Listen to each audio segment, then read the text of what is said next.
Le stade de Max Bossis a fait peau neuve à Montaigu. Il ne manque pas en effet un bouton de guêtre pour accueillir comme il se doit les équipes du mondial minime de football, un équipement de premier choix, inauguré par les instances sportives et la parlementaire de la circonscription. C'est important de mettre au cœur de ses priorités pour une commune le sport, quand on sait qu'il y a beaucoup d'attentes, surtout dans une ville comme Montaigu où la population est très demandeuse, il y a plein de projets partout, plein de priorités. Et la ville de Montaigu a choisi de mettre le sport, en l'occurrence les vestiaires, des nouveaux vestiaires, au cœur de ses priorités. C'est important parce qu'il y a des vraies valeurs sportives qui sont importantes d'inculquer à nos jeunes notamment. Il y a aussi l'image qui doit être aussi au cœur des priorités, parce qu'aujourd'hui ça fait partie des choses incontournables, notamment avec le mondial minime. Quand on accueille des délégations internationales, elles doivent être accueillies dignement, chaleureusement et dans des bonnes conditions. Là, je crois qu'on a vraiment des très très beaux vestiaires. Et puis c'est aussi, je dis toujours, une reconnaissance du bénévolat. Je pense que pour une commune qui a beaucoup d'associations sportives, le fait d'accompagner les bénévoles avec cette reconnaissance, notamment à travers des équipements sportifs dignes de ce nom, c'est aussi important de souligner que le bénévolat, c'est une richesse dans nos communes, notamment pour le sport.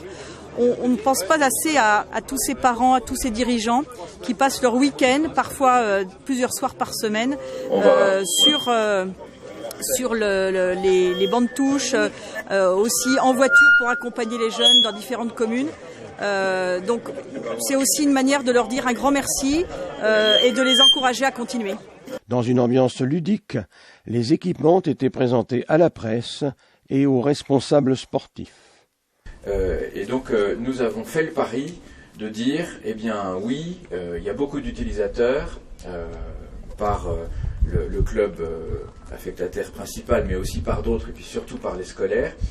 Mais nous avons des besoins finalement qui sont au-delà de la simple utilisation par nos clubs et par nos établissements scolaires, mais nous avons aussi le mondial. Et donc nous avons fait le pari de faire un équipement qui soit bien sûr adapté à tous les jours, mais aussi un équipement qui marque ce qui fait aussi la célébrité de Montaigu, qui est le mondial. Et donc il est sans doute un peu plus grand. Vous l'avez vu, ces parpaings qui sont peints, l'objectif c'était tous les murs sont en parpaing, tout est dur. Il ne faudrait pas être amené à refaire des cloisons parce qu'il y a eu ici ou là un coup de ballon ou un coup de pied. Et donc c'est vraiment conçu pour durer et on a la garantie que ce le sera. Donc vraiment, pour le président du club de foot de Montaigu, c'est la satisfaction visiblement qui l'emporte. C'est vrai que ça va changer la vie, au club de Montaigu par rapport donc à l'utilisation qu'en font les joueurs, par rapport aussi aux équipes adverses que l'on va pouvoir accueillir dans les meilleures conditions possibles, et puis deux, par rapport au tournoi de Montaigu qui, ce que je disais tout à l'heure, est en pleine adéquation, ces locaux, avec la notoriété et puis le dynamisme du tournoi. Et on doit accueillir beaucoup de fédérations, beaucoup de clubs, et là ils vont pouvoir trouver un environnement à leur mesure. Prudent tout de même, le président, quand on lui demande son pronostic pour les futurs vainqueurs du mondial. Un pronostic, c'est toujours difficile. C'est vrai qu'en règle générale, les fédérations européennes sont un peu plus, pas structurées, mais un peu plus costauds que ce que l'on peut trouver par ailleurs. Mais la chance du tournoi, justement, c'est de pouvoir mélanger les genres, de pouvoir se confronter à différents footballs. Allez, je veux pas être devin, mais France, Angleterre, Portugal, tout ça, ça peut faire partie du dernier carré.